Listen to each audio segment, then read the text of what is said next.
La première chose que Johnson remarqua, ce fut le bruit. Pas le vacarme habituel de l'argot, avec ses klaxons de danfo hurlant après les passagers et ses générateurs crachant de la fumée. Ce bruit-là était différent. Il était lisse, lourd, puissant, comme une tempête de moteur. Johnson s'immobilisa, une cuillère à moitié chemin de la bouche de Zara. Zara était assise faiblement sur un vieux banc en bois, à l'intérieur de son atelier de mécanicien de bord de route, sous une bâche fatiguée, poussiéreuse, qui semblait prête à se déchirer d'un jour à l'autre. Son dos était appuyé contre un pilier en bois, et ses yeux étaient à peine ouverts. Ses lèvres étaient légèrement entr'ouvertes, attendant la prochaine bouchée de riz jollof. Les mains de Johnson tremblaient en la nourrissant. Pas parce qu'il avait peur du travail. Johnson avait réparé des voitures sous la pluie, le soleil, et même pendant des descentes de police. Il tremblait parce que Zara semblait pouvoir disparaître à tout moment. Comme si la vie la quittait lentement, et qu'il se battait pour la retenir ici. Et doucement, doucement, murmura Johnson, sa voix aussi douce que celle de ses frères. Prends celle-ci pour te donner de la force. Zara avala avec difficulté. Sa gorge bougea lentement. Ses yeux papillonnèrent, fatigués, ternes, mais toujours vivants. Johnson força un petit sourire, même si son cœur était lourd. C'est alors que le convoi arriva. Des Bentley noirs. Pas une, pas deux, mais plusieurs. Elles défilèrent sur la route comme un défilé royal. Leurs vitres teintées, leurs carrosseries brillantes comme des téléphones neufs. L'atelier parut soudain plus petit, plus pauvre, plus exposé, comme un lieu secret qui venait d'être découvert. Les voitures se garèrent en formant un mur de métal précieux. Des hommes en descendirent les premiers. Des hommes imposants, des agents de sécurité, en costumes sombres, avec des oreillettes et des visages durs. Ils avaient l'air de gens qui ne posaient pas de questions. Ils donnaient des ordres. Ils se déployèrent rapidement, scrutant les alentours, surveillant les toits, vérifiant les coins comme s'ils s'attendaient à ce que le danger surgisse de la pile de pneus usagés de Johnson. La cuillère de Johnson s'immobilisa à nouveau dans les airs. Sa bouche s'ouvrit, mais aucun son n'en sortit. Son cerveau cherchait une raison pour laquelle des gens comme ceux-là viendraient dans un modeste atelier de bord de route. Il n'avait jamais rien vu de tel de sa vie. Le garde le plus proche le regarda comme s'il était un problème à éliminer. L'estomac de Johnson se noua. Puis la porte de la Bentley de tête s'ouvrit lentement, comme l'instant avant le tonnerre. Une chaussure noire et polie toucha le sol poussiéreux. Puis une autre, et un homme en descendit. Grand, large, élégant. Il portait un costume bleu marine coûteux avec une chemise blanche impeccable. Sa barbe grise était soigneusement taillée, et son visage semblait appartenir aux journaux télévisés.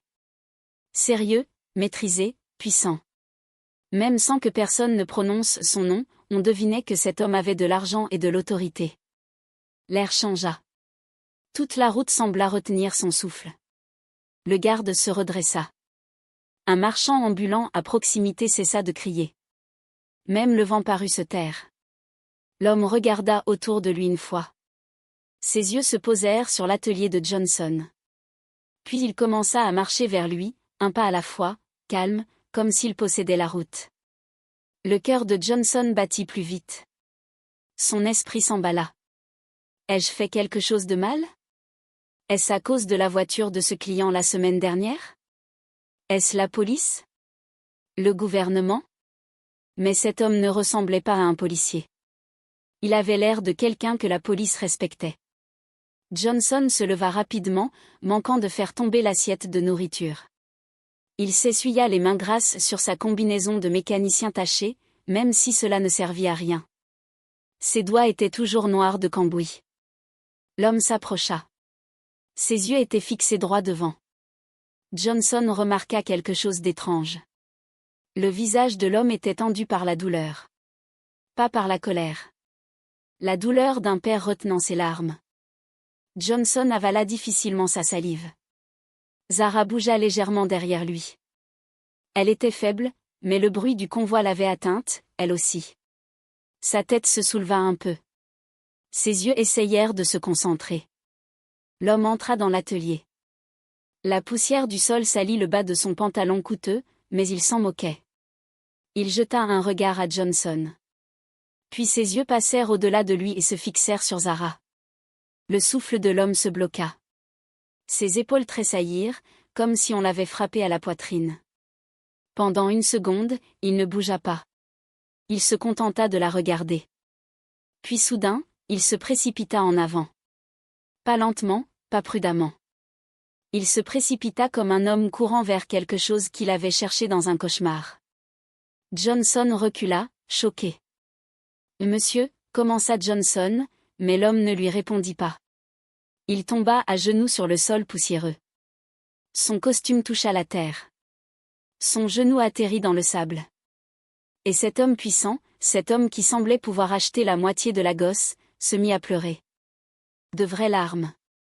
Elles tombèrent de ses yeux et s'écrasèrent sur la poussière comme de la pluie. Ses lèvres tremblèrent. Ses mains se tendirent vers Zara, comme s'il avait peur qu'elle ne disparaisse s'il clignait des yeux. « Ma fille » murmura l'homme, la voix brisée. « Zara !» Le monde de Johnson s'arrêta. Les yeux de Zara s'élargirent légèrement. Elle lutta pour lever sa main. L'homme la tint délicatement, comme si elle était en verre. Puis il la serra contre lui, l'étreignant si doucement, si désespérément, comme s'il tenait le dernier morceau de sa vie. La tête de Zara se reposa contre sa poitrine. Même dans sa faiblesse, elle lui rendit son étreinte faiblement, lentement, comme si son corps se souvenait de lui avant que son esprit ne puisse suivre. Johnson resta là, figé. Ses oreilles bourdonnaient. Sa bouche était sèche. « A-t-il bien dit, Zara ?» L'homme leva les yeux vers Johnson, les joues mouillées de larmes. Sa voix tremblait maintenant, mais elle portait du poids. « Merci, dit-il. Merci d'avoir sauvé ma fille. » Le cœur de Johnson s'effondra, ses doigts se relâchèrent. L'assiette de nourriture faillit lui échapper. À cet instant, Johnson réalisa quelque chose qui lui fit flageoler les genoux. La jeune fille mourante qu'il avait secourue et nourrie chaque jour n'était pas une inconnue. Elle était la fille de quelqu'un de puissant, de quelqu'un de riche, de quelqu'un qui avait assez d'argent pour envoyer des Bentley noirs dans un modeste atelier de bord de route. Les lèvres de Johnson bougèrent sans émettre de son. Puis l'homme prononça ses prochains mots, et Johnson eut l'impression que le sol se dérobait sous ses pieds. « Je suis le chef Adam », dit l'homme doucement, comme si le nom n'avait même pas besoin d'explication. « Et Zara est ma seule enfant. Elle a disparu. » La tête de Johnson tournait. Chef Adam. Le chef Adam. Le milliardaire PDG dont on parlait à la radio. L'homme dont le convoi pouvait paralyser une rue entière. La vision de Johnson se brouilla un instant. Il s'agrippa au bord du banc en bois pour se stabiliser. Zara cligna lentement des yeux, le visage pâle, les lèvres sèches. Chef Adam essuya ses larmes du revers de la main, mais les sanglots ne s'arrêtèrent pas. Il continua de tenir Zara comme si la lâcher aurait pu la tuer. Puis l'un des gardes s'avança, la voix basse et urgente. « Monsieur, nous devons la déplacer maintenant. Il faut l'emmener dans une clinique immédiatement. » Chef Adam hocha la tête avec fermeté, sa peur paternelle se transformant en action rapide. Il regarda à nouveau Johnson. Son visage était rempli de gratitude et de quelque chose d'autre, de lourd. Comme si chef Adam savait déjà qu'il y avait plus à cette histoire. Plus que ce que Johnson comprenait. « Et s'il te plaît, » dit chef Adam, toujours à genoux, toujours tenant Zara. « Et dis-moi, où l'as-tu trouvée ?» Johnson ouvrit la bouche, mais avant qu'il ne puisse répondre, Zara toussa soudain. Une toux profonde, douloureuse. Son corps se raidit. Ses yeux se révulsèrent légèrement. Sa tête retomba, molle, contre le bras de chef Adam.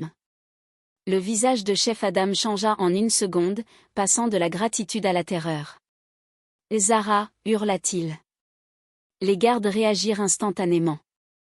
L'assiette de Johnson tomba enfin, renversant le riz jollof sur le sol poussiéreux. Et Johnson se précipita aussi, la panique montant dans sa gorge, car la fille pour laquelle il s'était embattu pour la garder en vie s'effondrait à nouveau, juste là, dans son modeste atelier, devant son père milliardaire. Et cette fois, Johnson n'était pas sûr qu'elle se réveillerait. Le corps de Zara devint mou dans les bras de chef Adam, ses yeux se fermant complètement tandis que les gardes du convoi criaient pour qu'on leur fasse de la place. Johnson, tremblant, fixait la jeune fille qu'il avait nourrie chaque jour, se demandant, allait-elle mourir ici, juste au moment où son père l'avait enfin retrouvée? Bougez. Donnez-nous de l'espace. L'ordre fendit l'air comme un fouet. Johnson recula en trébuchant tandis que les gardes se précipitaient. L'un d'eux l'écarta doucement mais fermement, tandis qu'un autre sortait une trousse médicale de la Bentley. Le cœur de Johnson cognait dans sa poitrine alors qu'il regardait chef Adam serrer Zara plus fort, son costume coûteux maintenant taché de poussière et de riz. Le corps de Zara était effrayamment léger, sa tête ballottait sur le côté, ses lèvres pâlissaient. « Zara, s'il te plaît » murmura chef Adam, sa voix tremblant violemment maintenant. « Papa est là. Ouvre les yeux, s'il te plaît. » Mais Zara ne réagit pas. Les jambes de Johnson flageolèrent. Il avait déjà vu des malades. Il avait vu des accidents, des os brisés, des têtes ensanglantées amenées dans son atelier parce que les hôpitaux étaient trop loin. Mais c'était différent. Cette fille s'était éteinte lentement, jour après jour, et Johnson avait combattu la mort avec rien d'autre que de la nourriture, de l'eau et des soins. Et maintenant, la mort contre-attaquait. « Monsieur, elle est très faible », dit rapidement un garde après avoir vérifié le pouls de Zara. « Nous devons y aller maintenant. » Chef Adam hocha la tête. « Emmenez-la. » Les hommes soulevèrent Zara avec précaution et la portèrent vers la voiture. Chef Adam les suivit de près, ses yeux ne quittant jamais son visage. Johnson resta là, impuissant, les mains vides, son cœur hurlant de les suivre, mais ses jambes refusant de bouger. Il l'avait nourrie chaque jour, était resté avec elle chaque nuit, avait écouté sa respiration brisée. Maintenant, on l'emmenait, et il ne savait même pas s'il la reverrait un jour. Chef Adam s'arrêta soudain et se retourna. Ses yeux perçants trouvèrent Johnson. « Toi » dit-il fermement. Johnson sursauta. « Monsieur, venez avec nous » dit chef Adam. « Tu connais son état mieux que quiconque. » Le souffle de Johnson se bloqua. Avant même qu'il ne puisse réfléchir, un garde lui attrapa le bras, non pas brutalement, mais avec urgence, et le tira vers la Bentley. Johnson regarda en arrière son atelier, les vieux outils, les voitures en panne, le banc en bois, tout ce qu'il possédait dans ce monde. Puis la porte de la Bentley se referma avec un claquement, et le convoi s'éloigna à toute vitesse. La clinique était privée, silencieuse et blanche, trop propre, trop calme. Johnson se sentait sale, debout là dans sa combinaison bleue tachée. Les médecins s'affairaient. Les machines bipaient. Zara fut emmenée dans une pièce où Johnson n'avait pas le droit d'entrer. Chef Adam, debout dehors, arpentait les lieux. Il n'était plus le milliardaire calme de la route. Il était juste un père, marchant de long en large, se frottant les mains, murmurant des prières entre ses dents. Johnson était assis sur une chaise en métal, le dos voûté, la tête baissée. Il revivait sans cesse le moment où il avait trouvé Zara. C'était en fin de soirée, des jours plus tôt. La pluie venait de cesser. Johnson fermait son atelier quand il entendit un faible bruit derrière les pneus empilés. Un gémissement. Au début, il avait cru que c'était un chat. Mais quelque chose dans ce son l'avait fait regarder à nouveau. C'est alors qu'il l'avait vue. Zara, effondrée près de la route, les vêtements déchirés, la peau sale, les yeux à peine ouverts. Elle avait l'air de quelqu'un qui avait marché trop longtemps, et qui avait finalement succombé. Johnson avait hésité, non pas parce qu'il s'en moquait, mais parce que la gosse n'était pas tendre. Aider des inconnus pouvait attirer des ennuis. La police, des kidnappeurs, de fausses accusations. Mais alors, elle avait murmuré un mot, de l'eau, et Johnson avait su qu'il ne pouvait pas s'en aller. Une porte s'ouvrit soudainement. Johnson sursauta. Chef Adam cessa de faire les 100 pas. Un médecin sortit, enlevant ses gants. « Comment va-t-elle » demanda rapidement chef Adam. Le médecin soupira. « Elle est stable pour l'instant. Très déshydratée, très faible. Elle a été sans soins appropriés pendant longtemps, mais elle est forte. » Chef Adam ferma les yeux, soulagé. Des larmes s'échappèrent à nouveau. « Dieu merci » murmura-t-il. Johnson sentit sa poitrine se desserrer légèrement. Elle aura besoin de repos, continua le médecin. Nous allons l'observer pendant quelques heures, puis elle pourra être libérée. Chef Adam hocha la tête. Tout ce qu'il faut, tout ce dont elle a besoin. Puis le médecin se tourna vers Johnson. Et toi, dit-il calmement. Tu as bien fait. Si elle était restée un jour de plus sans nourriture ni soins, elle n'aurait peut-être pas survécu. Johnson avala difficilement. Il ne savait pas s'il devait se sentir fier ou effrayé. 3 heures plus tard, Zara était allongée sur un lit d'hôpital. Son visage semblait plus propre maintenant, plus doux. Sa respiration était régulière. Chef Adam était assis à côté d'elle, lui tenant la main. Johnson se tenait près de la porte, incertain de sa place. Les yeux de Zara s'ouvrirent lentement. Elle cligna des yeux. Puis elle vit son père. « Papa » murmura-t-elle.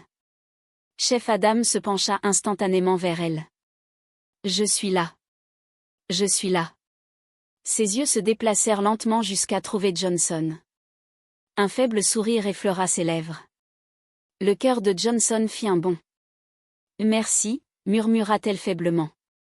Johnson hocha la tête, incapable de parler. Cette nuit-là, Chef Adam ramena Zara chez lui, mais Johnson ne dormit pas. Il était allongé sur son mince matelas, fixant le plafond de sa petite chambre derrière l'atelier. Son esprit était bruyant. Chef Adam. Milliardaire. Fille disparue. Convoi. Clinique. Rien de tout cela ne semblait réel. Il se demandait si des ennuis allaient suivre.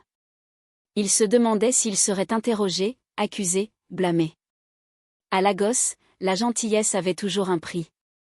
Le lendemain matin, Johnson était sous une voiture, serrant un boulon, quand le bruit revint. Des moteurs lisses, lourds, puissants. Il s'immobilisa à nouveau. Le convoi revint. Des Bentley noirs, même atelier, même poussière. Cette fois, les gens s'assemblèrent. Les voisins chuchotaient. Les marchands ambulants montraient du doigt. Johnson s'essuya les mains et se leva lentement. Chef Adam descendit à nouveau. Mais cette fois, Zara était avec lui. Elle portait une robe simple mais élégante. Ses cheveux étaient soigneusement coiffés. Son visage était encore pâle, mais vivant. Elle marcha prudemment droit vers Johnson. Avant que Johnson ne puisse parler, Zara s'agenouilla sur le sol poussiéreux. Johnson paniqua. « Non, non, lève-toi, s'il te plaît. » Mais elle baissa la tête. « Merci, » dit-elle clairement. « Tu as sauvé ma vie. » Les gens retinrent leur souffle. Les yeux de Johnson s'agrandirent. Chef Adam s'avança. « Ma fille t'a remercié, » dit-il. « Maintenant, c'est à mon tour. » Il se tourna vers la foule. « Cet homme a nourri mon enfant chaque jour quand elle ne pouvait pas se aider elle-même. » La poitrine de Johnson se serra. Chef Adam éleva la voix. « Je vous promets à tous, dit-il, je vais construire le plus grand atelier de mécanique de Lagos pour Johnson. » La foule explosa. Les genoux de Johnson tremblèrent. Son monde tournoya. Et alors qu'il essayait de comprendre comment sa vie venait de changer en un instant, Chef Adam ajouta quelque chose d'autre, calmement, qui fit à nouveau chavirer le cœur de Johnson. « Mais d'abord, dit Chef Adam, regardant Johnson attentivement, tu dois me dire tout ce qui est arrivé à Zara depuis le jour où tu l'as trouvée. » Les yeux de Chef Adam se durcirent, sérieux, tandis qu'il demandait à Johnson d'expliquer comment Zara avait failli mourir. Johnson ouvrit la bouche, mais avant qu'il ne puisse répondre, Zara toussa soudain. Une toux profonde et douloureuse. Son corps se raidit. Ses yeux se révulsèrent légèrement.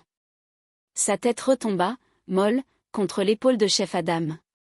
Le visage de Chef Adam changea en une seconde, passant de la gratitude à la terreur. « Zara » s'exclama-t-il. Les gardes réagirent instantanément. Johnson recula, choqué. L'assiette de nourriture qu'il tenait tomba par terre, renversant le riz jollof sur le sol poussiéreux. Et Johnson se précipita aussi, la panique lui serrant la gorge, car la fille pour laquelle il s'était embattu pour la garder en vie s'effondrait à nouveau, juste là, dans son modeste atelier, devant son père milliardaire. Et cette fois, Johnson n'était pas sûr qu'elle se réveillerait. 3 mois plus tard, l'atelier de bord de route poussiéreux avait disparu. À sa place se dressait quelque chose que la gosse n'avait jamais vu auparavant. Un immense complexe mécanique moderne, des lumières vives, des sols propres, des machines neuves, plusieurs bails, des bureaux vitrés, une enseigne si grande que les gens s'arrêtaient pour prendre des photos, même sans la lire. Johnson se tenait au centre de tout cela, portant une combinaison bleue propre, comme un homme dans un rêve. Des centaines d'ingénieurs s'affairaient autour de lui, travaillant calmement. Des voitures étaient alignées, voitures de luxe, voitures de société, voitures gouvernementales, et chaque personne là-bas l'appelait Ogre Johnson. Johnson avait d'abord essayé de refuser, mais chef Adam n'avait pas discuté. Ce n'est pas un paiement, avait-il dit. C'est la justice. En moins d'1 an, la vie de Johnson changea plus vite que son esprit ne pouvait le suivre. Il devint connu, respecté, riche. Il acheta une villa à Banana Island, une SUV, employa plus de 100 ingénieurs, et pourtant, chaque fois qu'il voyait Zara, quelque chose en lui bougeait.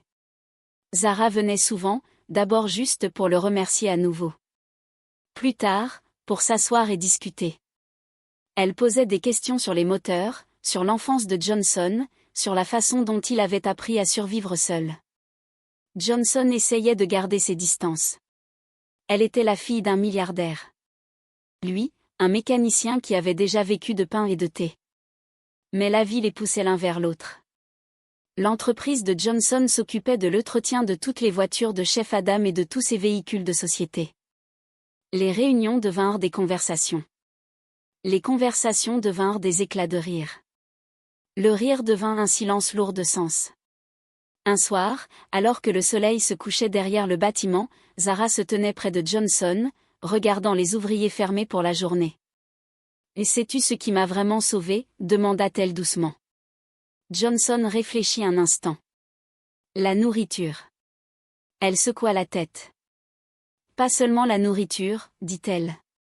La gentillesse qui a refusé de s'arrêter. » Johnson regarda autour de lui. Les machines, les ouvriers, la vie qui avait grandi à partir d'un simple choix. Il se souvenait de la jeune fille appuyant contre un pilier en bois, de la cuillère tremblant dans sa main, de la peur, de l'espoir. Parfois, le monde n'est pas sauvé par le pouvoir. Parfois, il est sauvé par un homme qui continue de nourrir même quand personne ne regarde. Quelques mois plus tard, la gosse parlait d'un mariage. Le jour où chef Adam conduisit sa fille dans l'allée. Le jour où il plaça la main de Zara dans celle de Johnson. Le jour où les caméras crépitaient et où la ville chuchotait.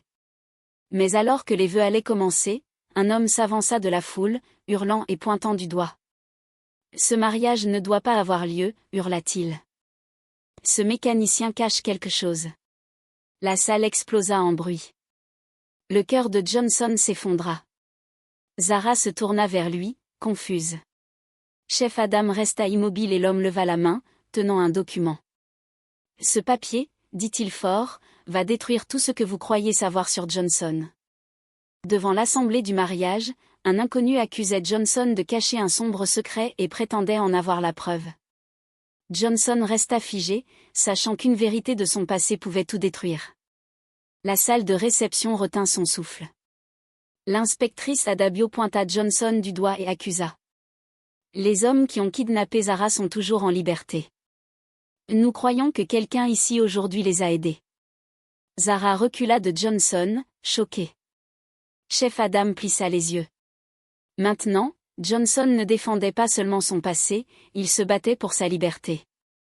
La salle de réception semblait avoir cessé de respirer. Le doigt de l'inspectrice Adabio était toujours pointé vers Johnson. La musique s'était éteinte.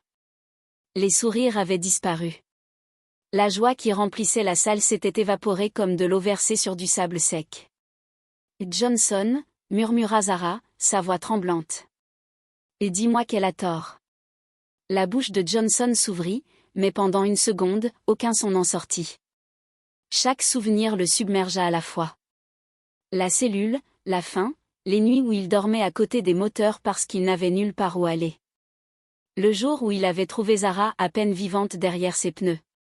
Je le jure sur ma vie, dit finalement Johnson, sa voix forte mais brisée.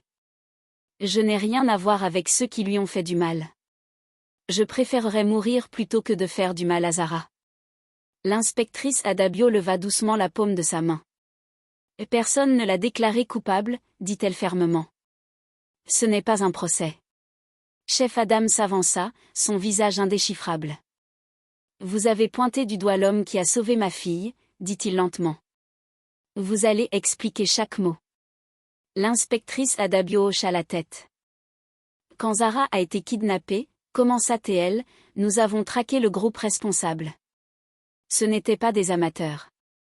Ils avaient déjà fait cela. Zara frissonna. Ils l'ont déplacée d'un endroit à l'autre, continua l'inspectrice. Ils ont demandé une rançon.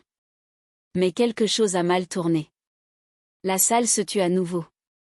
Zara est tombée très malade, dit l'inspectrice Adabio. Elle a cessé de manger. Elle a cessé de réagir. Les hommes ont paniqué. Zara ferma les yeux. Des souvenirs l'envahissaient. Des pièces sombres, des mains brutales, des voix qui se disputaient. Ils ont discuté de la tuer, dit doucement l'inspectrice. Ils croyaient qu'elle n'était plus utile. Un frisson parcourut la foule. Zara vacilla, mais chef Adam se plaça rapidement derrière elle, soutenant ses épaules. L'inspectrice Adabio prit une inspiration. Mais un homme a discuté avec eux. La tête de Johnson se releva brusquement. Un homme, répéta chef Adam. Oui, dit l'inspectrice. Un homme pauvre, quelqu'un qu'il connaissait avant. Quelqu'un qui avait déjà travaillé dans le même atelier de mécanique où il cachait des véhicules volés des années plus tôt. Des murmures s'élevèrent. Cet homme, dit l'inspectrice, était connu parmi les criminels comme l'entêté. Celui qui refusait l'argent sale, celui qui discutait quand les choses n'allaient pas. Le cœur de Johnson battait à tout rompre. Ils ont dit qu'il s'était une fois dressé contre eux, continua l'inspectrice. Cet argument avait conduit à son arrestation injuste. Le visage de Félix commença à pâlir. Il se souvenait de lui, dit l'inspectrice Adabio. Et quand Zara est devenue trop faible, ils se sont souvenus de ce que cet homme avait dit des années plus tôt. Elle fit une pause. Il a dit, même une vie pauvre est toujours une vie. La salle retint son souffle. Les yeux de Zara se remplirent de larmes. Alors, au lieu de la tuer, termina l'inspectrice, ils l'ont abandonnée près de la route. La main de chef Adam vola à sa bouche. Zara se couvrit les lèvres, sanglotant. L'inspectrice Adabio se tourna pleinement vers Johnson. Cet homme, c'était toi, dit-elle clairement. Ton caractère l'a sauvé 2 fois. Un silence explosif s'ensuivit. Les gens pleuraient ouvertement. Certains applaudissaient. D'autres murmuraient des prières. Zara se dégagea de son père et courut dans les bras de Johnson. Je le savais, sanglota-t-elle. Je savais que tu ne mentais pas. Johnson la serra fort, tremblant, ses larmes imbibant son voile. J'avais peur, murmura-t-il. Je ne voulais pas que mon passé détruise ton futur. Zara recula et le regarda. Ma vie a recommencé à cause de toi, dit-elle. Comment mon passé pourrait-il m'effrayer? Chef Adam s'avança. Ses yeux étaient humides. Pendant un long moment, il ne dit rien. Puis il fit quelque chose qui choqua tout le monde. Il inclina légèrement la tête vers Johnson. Pardonne-moi, dit chef Adam, d'avoir douté de l'homme qui a nourri ma fille quand je ne pouvais pas la trouver. Johnson resta figé. Et non, monsieur. Chef Adam leva la main. Tu n'épouses pas seulement ma fille, dit-il. Tu rejoins ma famille. Félix essaya de reculer discrètement, mais l'inspectrice Adabio se retourna brusquement. Arrêtez-vous là. La voix de Félix se brisa. Je ne voulais que la vérité. Les yeux de l'inspectrice Adabio étaient froids. Tu voulais une vengeance. Elle fit un signe aux agents de sécurité. Félix fut immédiatement maîtrisé. Vous répondrez de fausses accusations et de tentatives de sabotage, dit-elle calmement. Félix hurla en étant traîné, ses mots se brisant dans le bruit. La salle se calma lentement. Le prêtre s'éclaircit la voix, sa voix tremblant d'émotion. Devons-nous continuer? Zara rit à travers ses larmes. Oui, s'il vous plaît. Le mariage reprit, mais quelque chose avait changé. Cette fois, la joie était plus profonde, plus forte. Quand chef Adam conduisit à nouveau Zara dans l'allée, ses pas étaient fermes et fiers. À l'hôtel, il plaça la main de Zara dans celle de Johnson. « Tu lui as donné de la nourriture quand elle mourait » murmura-t-il. « Maintenant, donne-lui une vie d'amour. » Johnson hocha la tête, les larmes brouillant sa vision. « Je le ferai, promit-il. » Ils échangèrent des vœux, des mots simples, honnêtes. Quand ils furent déclarés mari et femme, la salle explosa en acclamations plus fortes que n'importe quelle musique. La vie après le mariage ne ralentit pas. Au contraire, elle devint plus riche. L'atelier de Johnson s'agrandit encore, connu dans tout Lagos et au-delà. De jeunes ingénieurs venaient de différents États, espérant apprendre de l'homme dont la gentillesse était devenue légendaire. Mais Johnson ne changea jamais. Chaque matin, il arrivait tôt, portait toujours sa combinaison, parlait doucement aux apprentis. Zara le rejoignait souvent, non pas comme la fille d'un milliardaire, mais comme sa femme.